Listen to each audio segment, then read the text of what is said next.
What do the Gen Z stare and the decision to not have kids have in common? Well, at first, nothing. One looks like a social quirk, often attributed to a rude personality by the older generations, while the other feels like a huge, life-altering decision. But they're both symptoms of the same issue, a generation that's increasingly hesitant to engage with a world that feels unstable, overwhelming, and difficult to navigate. Alright, to be honest, I don't know if the Gen Z stare is anything more than an overblown social media trend, but what I do know is that most of Gen Z doesn't really give a shit about having kids. According to a Business Insider survey, only 27% of 18 to 26-year-olds said they saw starting a family as an important goal to achieve in the next 5 years. Is this really just selfishness brought on by smartphones and social media, or does having kids require a society that does not feel like it's going to implode at any second? I'm more inclined to think the latter, but let's try to answer those questions in this video. Let's ground this essay on a singular idea, one that through this video I'll try to prove to be true. The desire to have children, though partially a personal choice, is a reflection of the world people think they're bringing them into. And if you zoom out for a second, this actually isn't just a Gen Z problem or an American problem. Birth rates have been declining across most developed countries for years now. In the United States, the fertility rate has fallen to around 1.6 births per woman, well below the replacement level of 2.1. If you aren't familiar with what the term replacement rate means, it's essentially the average number of children each woman needs to have for a population to sustain itself without shrinking over time. Countries like Japan and South Korea are seeing even bigger declines, with South Korea hitting a record low of 0.72, the lowest in the world. Across Europe, the trend looks nearly identical. The EU's average fertility rate sits at about 1.5, with many countries continuing to trend downward. So clearly, something universal, something structural about the reality we now live in is reshaping how people across the world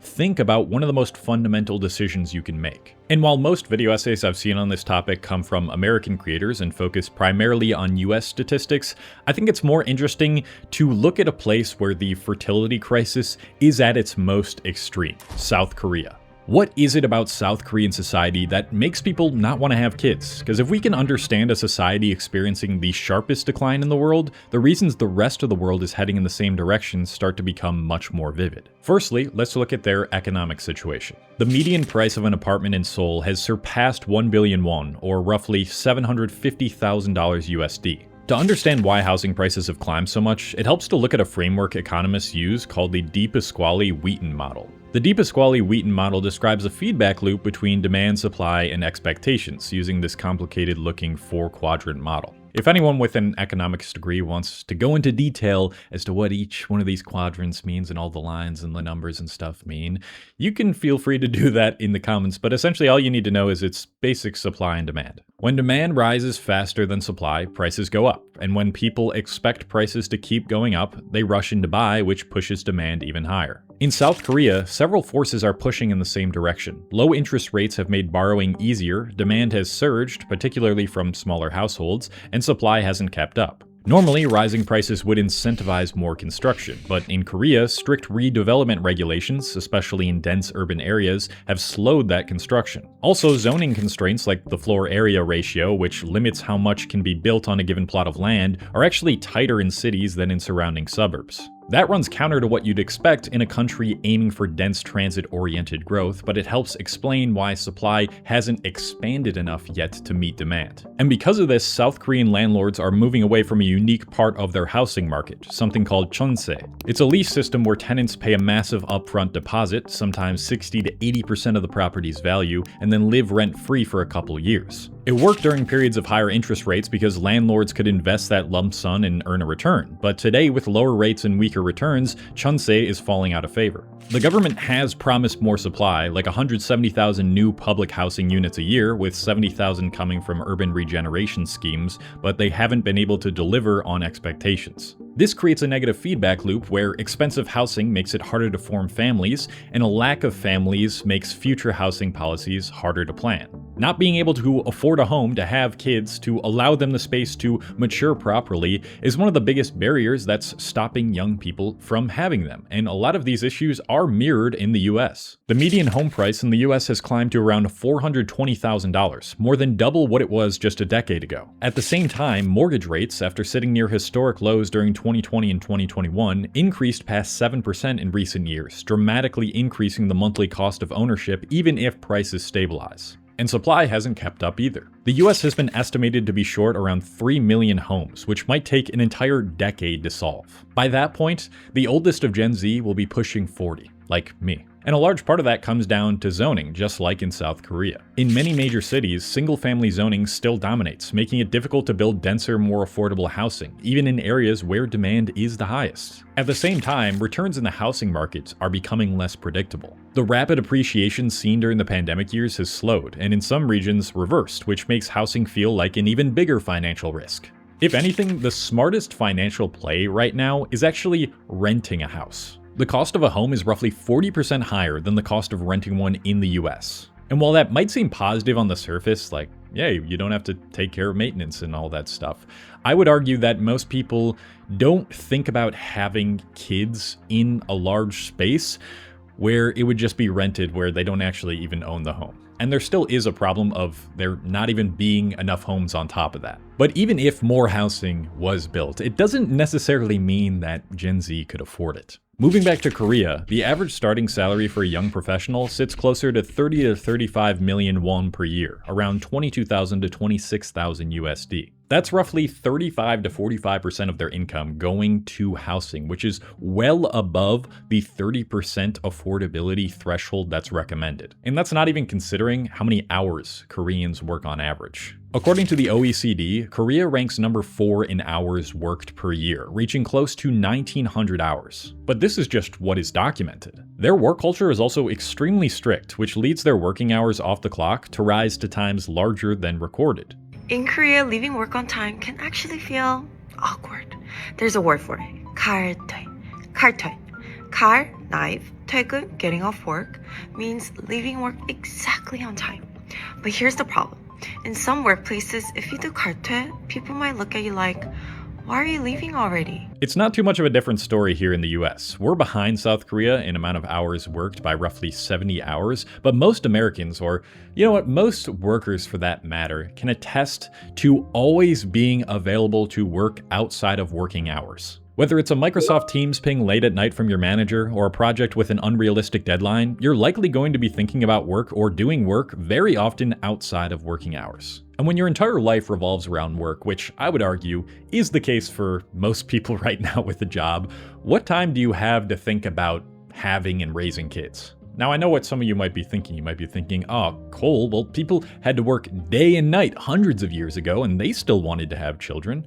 Well, yes, but they were also moving through a dramatically different world. If we rewind the clock over 100 years, we can see that most people's primary purpose for having children was tied to labor. In the United States, by the late 1800s, it's estimated that around 18% of children between the ages of 10 and 15 were part of the labor force, working in factories, mines, farms, and mills. The children yearn for the mines, and on farms, children were an economic asset. Census data from the early 20th century shows that around 70% of children aged 10 to 15 were employed in agriculture, often within their own family households. Having more children was quite literally an investment, but today that dynamic has completely flipped. In South Korea, the average cost of raising a young child now sits around 1.1 to 1.4 million won per month, or roughly 800 to 1,000 USD depending on age. The price of basic infant goods and childcare services have also risen, in part due to declining birth rates. A report from the Hana Institute of Finance found that while the number of postpartum care centers fell by an average of 4% annually from 2022 to 2024,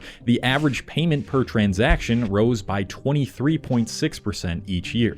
And the number of children's clothing stores declined by 4.1%, while spending per transaction rose by 5.4%. This also creates a negative cycle where companies raise prices on childcare-related things to maintain their profits, which drives costs higher, which further disincentivizes the normal person from having children. In the United States, we're already seeing something similar. Recent estimates put the total cost of raising a child at around $300,000 to nearly $400,000 from birth to age 18, not including college. Childcare alone can run well into the tens of thousands per year, in some cases exceeding rent or mortgage payments. On average, families are now spending over 20% of their income on child-related expenses, a number that has been steadily rising in recent years. When something this fundamental becomes that expensive, people stop asking, how do I make this work? And they start asking, is this even a life I want to involve myself in. And when more people start asking themselves the latter, it starts to affect everything downstream.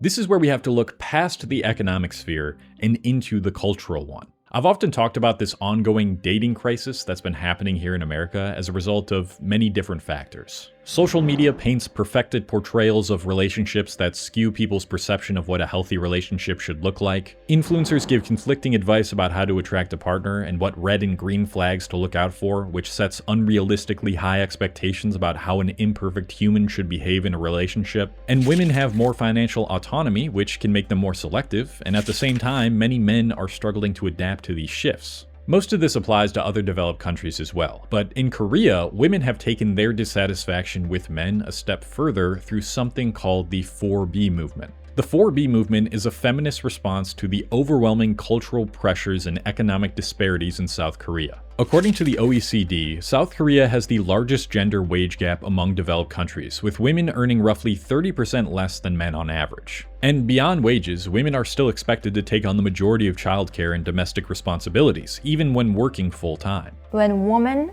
give birth, there are some of the companies that give penalties to women because they need to constantly think about their kids, take care of the kids. They will not be able to, focus on their work. Korean women can see the kinds of freedoms and opportunities that are expanding for women in other parts of the world, and they're growing increasingly frustrated with what feels like a rigid and outdated system. The name of the movement comes from the Korean prefix B, meaning no. The 4 Bs represent what participants are rejecting. Bichulsan, meaning no childbirth, Biona, meaning no dating men, Bihon, meaning no marriage, and Biseksu, meaning no sex. Now, me personally, I find this stuff interesting, but my skeptic radar immediately goes off when I see something this extreme being promoted online. Specifically, I'm skeptic about just how many Korean women actually feel as though they are a part of this movement. I have no doubt that Korean women are facing a lot of the challenges that I just outlined, but how many of them are purposefully abstaining from all 4 of these things as a form of boycott? From what I could find, the answer is not that many. Most estimates put the number of women actively participating in the 4B movement somewhere between 5,000 and 50,000 people in a country of over 25 million women. And even those numbers are hard to pin down because the movement isn't centralized. A lot of it exists anonymously online, but I think that's what makes it so relevant and interesting. Anyone with a brain will realize that the 4B movement obviously isn't the cause of South Korea's collapsing birth rates. It's an expression of the same pressures that are influencing far more people, just expressed in a more extreme way. I also think this can partially explain why this movement has caught on with so many women in the United States. In the US, women are more educated than ever, more financially independent than ever, and less willing to settle into roles that feel one-sided or unsustainable. In fact, in some major US cities, young women are, on average, earning more than young men now. And when you're aware of that and you're prioritizing your career and your finances, balancing that career with a motherhood can feel like it has these immense trade-offs that right now don't especially feel too appealing. Now, when we shift the focus to men, I mentioned this briefly, but men seem to be having a tough time adapting to this new world. If women are more selective, it can make the average guy feel like he's never going to be exceptional enough to attract the sort of woman that he could in the past. And from what I've observed, if the world isn't opening up enough opportunities for the average guy to do that, then many will resort to anger or isolation. Now men have men going their own way, which is a movement in response to feminist movements like the 4B movement, where men swear to never marry a girl because of how modernity has changed women. We also have a lot of dudes who are scared of how they'll be perceived if they go up to a woman and ask them out and try to pursue them and try to show interest in them because of other stories that have been shared online of other men who have done this and have done it poorly, or they've just been reported to have done it poorly, and it kind of makes men feel a little bit uncertain as to whether this is a good thing to do. And not only do many men now feel like the amount of effort is not worth the potential pain, but the replacements that are available to them, which aren't a good replacement for true love or a real relationship, still allow them to suppress that anger and dissatisfaction, like dirty websites, which are so ubiquitous and easily available. And we haven't even really talked about the overall sentiment that young people have about the direction that the world is heading. Of course, social media tends to amplify negative events and tragedy while downplaying more positive developments, which can make the world feel worse than it actually is. And I don't doubt that that perception, rather than objective reality, influences people's decision to not have kids. But also, like, the world is objectively not too awesome right now. Whether we're talking about our meme of a president, our country is winning again. In fact, we're winning so much that we really don't know what to do about it. Growing concerns about climate change, AI taking a bunch of people's jobs, and nobody really knowing what's going to happen to the future of jobs or how we'll adapt, it makes sense that Gen Z might be asking themselves, is this really a world I want to bring a kid in, on top of everything else we've already discussed? So you see, across the world, the cultural, societal, and economic landscape is constantly reinforcing the idea that kids don't really make sense right now, even if they do bring an immense sense of joy and purpose to one's life. I was never trying to disregard that fact, by the way. I know that sometimes the most logical thing you can do, or the best thing you can do, is the most illogical thing. That doesn't really make sense when you weigh out the risk to reward ratio. Kids can really change your life, and I know plenty of people who were terrified of having kids because of how they thought the future of the world would be, or just that they weren't sure that they were going to be a great parent, who decided to take the plunge, and it ended up being one of the best decisions of their life. But when so much of the modern world makes it extremely hard for young people to find a relationship, gain economic stability, and see a clear, optimistic future, it should not surprise you at all that the system we are living in is producing more and more people who do not want to have children. So, what will be the consequences of this? Well, countries are pretty reliant on people consistently having kids to produce the labor that produces the goods and services and the consumers who buy them. So in the short term, I would expect some pretty significant population declines and slower economic growth. And you know what's funny? The very people who want us to keep having more kids, the billionaires who depend on us spending our bread, are the ones that are actually doing the most damage to the population crisis. But I digress. With that being said, I know this sounds crazy, but I'm pretty hopeful about what comes next after all of this is said and done and kind of settled for a while. Global population will likely decline by a large margin, but I don't see that as an inherently terrible thing anymore that is only going to cause problems. Yes, in the short term, it's going to create real challenges, but these sort of huge shifts, like things just completely,